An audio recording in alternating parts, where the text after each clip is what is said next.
Yun, magluluto tayo ngayon ng ulam. Giniling. Yan. Water. Yes. Tsaka asin. Yan.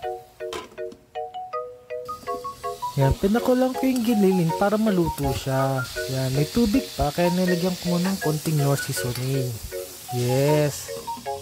Yan. Tapos, nakpan ko muna at nung wala na yung tubig, ginisagis ako yung giniling. Yan, tinabi ko muna para maluto ko yung sibuyas.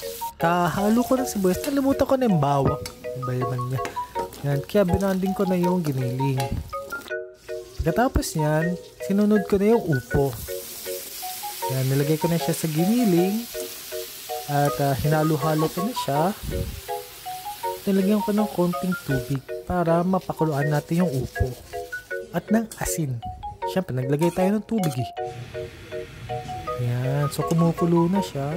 Pero hindi pa malambot yung upo dyan. So, hinalo-halo ko muna ulit. Nilagyan ko ng pork cubes. At tinakpan ko para mapakuluan, para lumambot yung upo. Ayan. Amoy palang masarap na. Oo. Nilagyan ko ulit ng tubig para kasi sabaw nga eh. Tsaka ng 2 kutsarang patis. Yes. At lastly, itong miswa. Yan. Ang sarap na nito. Sobra. Pinakulong ko muna para maluto yung miswa at saka yung upo.